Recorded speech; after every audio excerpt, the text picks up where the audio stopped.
Olá, eu sou Rita Aquino, gerente comercial e sócia da Propaga Consultoria, e hoje vim trazer um conteúdo muito importante para você, radiodifusor. Você sabe se realmente está cumprindo todas as exigências da Anatel e do Ministério das Comunicações? Essa é uma dúvida muito comum, porque além de produzir conteúdo, o radiodifusor também precisa cumprir uma série de obrigações técnicas e regulatórias. E a verdade é que muitas irregularidades acontecem não por má fé, mas sim por falta de informação. Por isso, hoje eu convidei o engenheiro Flávio Romero, da Propaga Consultoria, para explicar detalhadamente, de forma simples e clara, o que o radiodifusor deve fazer para se manter em linha com os órgãos reguladores. Flávio, você visita emissoras em todo o Brasil. Qual o erro que você mais encontra? O erro mais comum é referente às alterações técnicas sem comunicação aos órgãos reguladores. Geralmente o que acontece? Uma emissora teve um problema técnico, o técnico vai lá, troca um transmissor, uma antena ou troca uma frequência de link de rádio e sem comunicar a Anatel ou o Ministério, e acaba esquecendo de retornar para aquela situação que era licenciada. A Anatel, no momento de fiscalização, pode identificar essa questão técnica e ser punido com uma autuação. Ou seja, a intenção era apenas manter a rádio funcionando, mas uma simples troca de equipamento pode gerar um problema regulatório. Flávio, isso acontece com frequência? Acontece com muita frequência.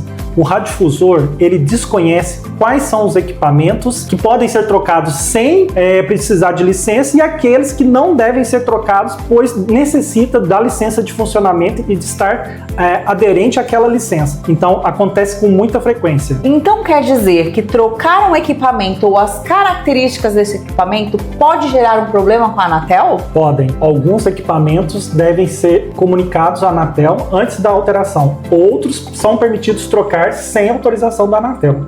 Então a diferença é saber o que pode ser feito sem o conhecimento da Anatel e o que pode ser feito com o conhecimento da Anatel. Flávio, agora eu quero voltar um passo. A gente fala muito em outorga, mas pouca gente sabe o que ela realmente significa.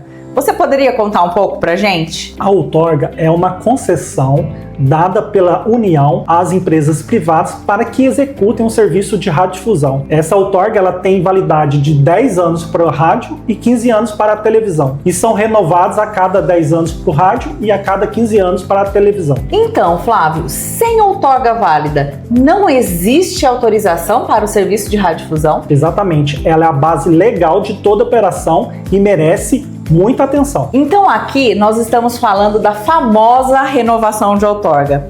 Quando esse prazo está chegando ao fim, o que nós precisamos fazer? O radiodifusor precisa requerer a renovação de outorga antes do vencimento da renovação em si e apresentar as documentações que comprovem sua regularidade fiscal, jurídica e trabalhista. Certo. Sendo assim, é um processo muito importante e não deve ser deixado para a última hora. Flávio, recentemente algumas regras importantes da radiodifusão mudaram. O que exatamente mudou para as emissoras? Houve uma simplificação da legislação no decreto 15.182. Então, alterações societárias, alteração de diretoria para as fundações, declaração de composição societária, elas deixaram de existir e de ser uma obrigação do radiodifusor. Então, essas obrigações, você precisa manter sua emissora legal e só submeter ao Ministério quando solicitado alguma alteração que você tenha feito desses processos. Ok. Então, aquela declaração societária anual deixou de ser obrigatória?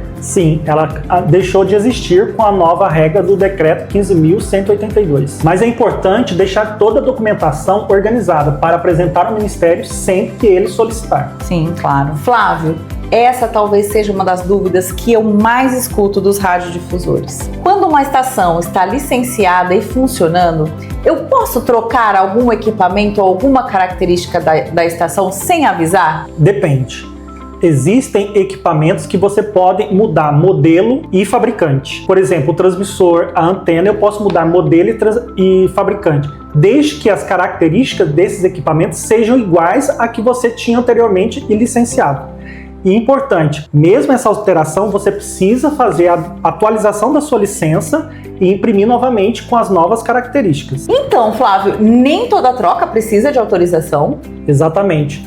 Nem toda troca precisa de autorização, mas aquelas que mudam as características de operação da sua estação, essas devem ser realizado um novo projeto técnico, submetido para aprovação da Anatel e licenciado nas novas condições. Exemplo, se eu mudo a antena e o ganho da antena é diferente do meu modelo atual, eu preciso fazer um novo projeto técnico porque a cobertura da minha estação ela vai mudar e eu posso até causar interferência em outras estações. Nossa, que interessante. Quanta coisa que a gente não imagina, né? Então vamos dar um exemplo. Imagina que eu, radiodifusora, fui para Las Vegas e lá na NAB vi uma antena incrível. Trouxe ela para o Brasil e pedi para o meu técnico ir lá na torre e trocar.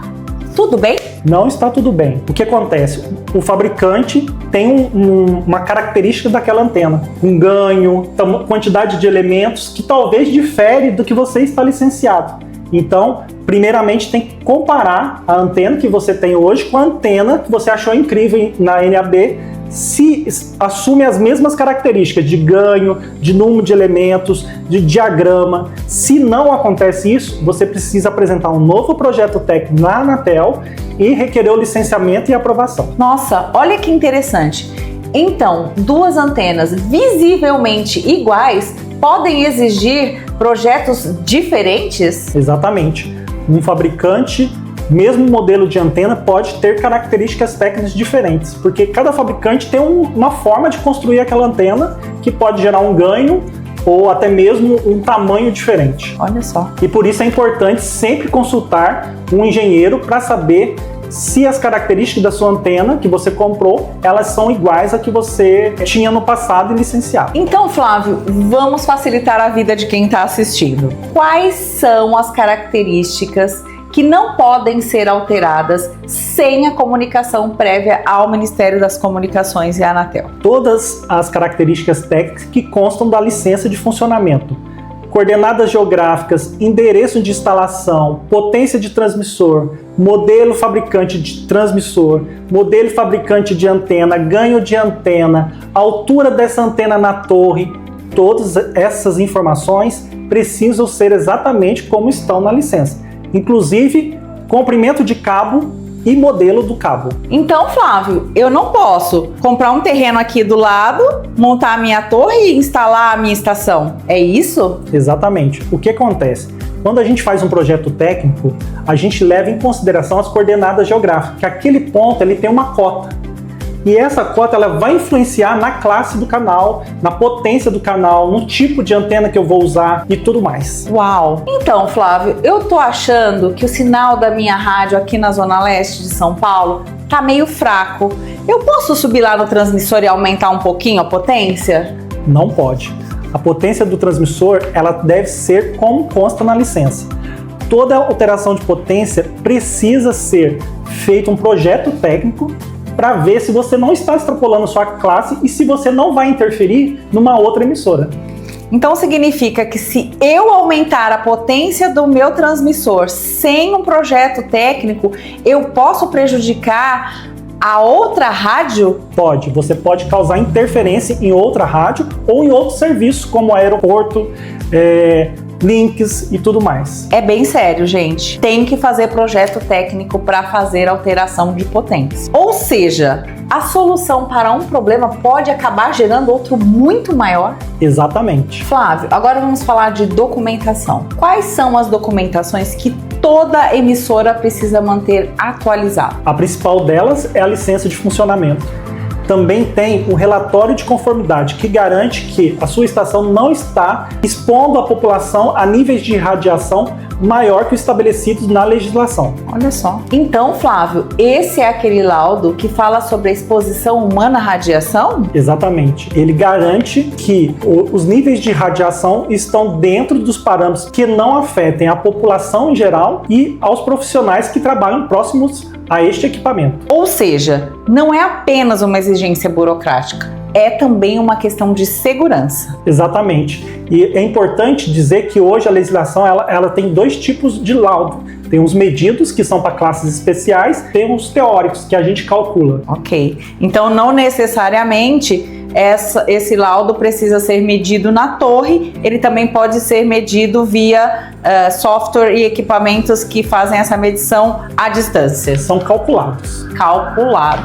Flávio, outra dúvida comum. Todo equipamento precisa ser homologado pela Anatel? Alguns equipamentos sim, principalmente aqueles que são emissores de radiofrequência. Todos esses equipamentos emissores de radiofrequência precisam da homologação da Anatel, porque ele garante que esses equipamentos estão atendendo os requisitos técnicos que a legislação pede. E agora, Flávio, falando sobre equipamento, queria dar um testemunho aqui real que aconteceu com a gente. Certa vez, um radiodifusor que tinha acabado de entrar no segmento nos sugeriu comprar uma antena na Rua Santa Efigênia. Para quem não sabe onde é a Rua Santa Efigênia, ela fica aqui em São Paulo e ela é muito conhecida por vender equipamentos eletrônicos. Comprar uma antena na Rua Santa Efigênia, ou uma antena sem homologação, ou uma antena importada, ou uma antena que não atenda à regulamentação brasileira, pode? Não pode. Todos os equipamentos precisam ter suas características técnicas garantidas pelo fabricante. No caso da Santa Efigênia, nem vendem esse tipo de antena para o radiodifusor, porque são antenas específicas para o setor de radiodifusão. Lá você vai encontrar, talvez, antenas para recepção, mas para transmissão nunca. Ok, essa é uma diferença muito importante. Transmissão e recepção são diferentes. E esse tipo de equipamento pode ainda prejudicar a sua emissora, pode causar interferência e também, dependendo do dimensionamento, sobrecarregar aquela antena e ela ser incendiada, pegar fogo. Uau. Então, ficou claro para mim que não vale a pena comprar um equipamento sem homologação, certo? O barato pode sair caro. Você pode comprar um equipamento que não atende os requisitos, prejudicar sua emissora e ainda sofrer uma fiscalização da Anatel. Flávio, agora eu quero fazer uma pergunta diferente. Uma vez você comentou comigo sobre carga artificial. O que exatamente é? Então, a carga artificial é um mecanismo que se usa para poder dar manutenção na antena. Quem não conhece, o transmissor ele irradia uma potência muito alta. Então, para não desligar o transmissor, a gente transfere a energia que essa potência está dissipando na carga artificial. Aí você consegue dar manutenção na antena. Às vezes também o que acontece, a antena precisa de ir para o fabricante para um reparo. Aí então você coloca a sua carga artificial e você não precisa desligar o seu transmissor. Ele continua irradiando e dissipando aquela energia na carga artificial. Então, em outras palavras, a carga artificial é algo que pode substituir a antena no momento em que ela está, por exemplo, em manutenção. Exatamente. Então, Flávio, podemos afirmar que ela protege o transmissor? Exatamente. O transmissor ele precisa dissipar aquela energia que ele está gerando. Então, a carga artificial ela serve para receber essa energia e não queimar o transmissor. E pela legislação, algumas emissoras que são classe A1 e especial, esse equipamento é obrigatório. Você pode até compartilhar ele no seu site com outras emissoras, mas ele precisa estar lá. Olha, pessoal, eu imagino que assim como eu, muita gente pode nunca ter ouvido falar em carga artificial. Flávio, hoje ficou muito claro que manter uma emissora regularizada vai muito além de deixá-la no ar. Muitas vezes, uma alteração que parece simples pode ter um impacto técnico e regulatório. Com certeza, e a boa notícia é que essas questões podem ser resolvidas com informação e planejamento. O radiodifusor ele precisa estar atento às características de sua estação, ao regulatório de sua estação, para evitar penalização diante de uma fiscalização. E essa é a principal mensagem do episódio de hoje. Regularização não é burocracia, é segurança para a emissora continuar operando com tranquilidade. Perfeito. A legislação ela nunca é para dificultar a vida do radiodifusor, ela vem para permitir que todos possam operar com segurança, sem um interferir no outro e garantir a qualidade do sinal para o telespectador e pelos ouvintes, né? Antes de encerrarmos, Flávio, vamos fazer um bate-bola? Você que está assistindo, responde aí também, nós já falamos sobre todos esses temas. Vou fazer algumas perguntas e você me responde apenas mito ou verdade. Eu posso aumentar a potência da minha rádio se o sinal estiver fraco? Mito. Toda a potência precisa estar descrita na licença de funcionamento. Próxima pergunta. trocar uma antena pode ser considerado apenas uma manutenção? Mito. Se eu troquei a antena, eu preciso informar ou mudar o projeto técnico. Eu não posso simplesmente trocar uma antena e dizer que é manutenção. Flávio, todo transmissor precisa ser homologado? Verdade. Todo equipamento que irradia frequência precisa ser homologado pela Anatel. E aquela rádio que está funcionando há muitos anos, ela pode ser considerada regular? Mito. Essa emissora, ela pode, às vezes sim, estar regular, mas às vezes alguma alteração que aconteceu e ela não comunicou a Anatel ou fez sem comunicar ninguém. Então, não é verdade.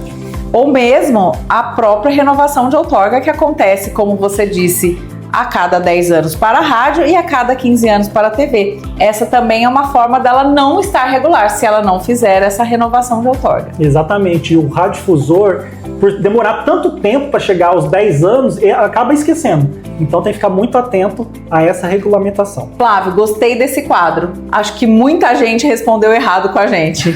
E no próximo episódio vamos falar de outros assuntos que também geram muita dúvida, como fiscalizações da Anatel, taxas obrigatórias e os erros que mais acontecem nas emissoras brasileiras. Então, se inscreva no canal e ative as notificações para não perder nada nos próximos episódios. Eu tenho certeza que muitos problemas podem ser evitados apenas conhecendo as regras.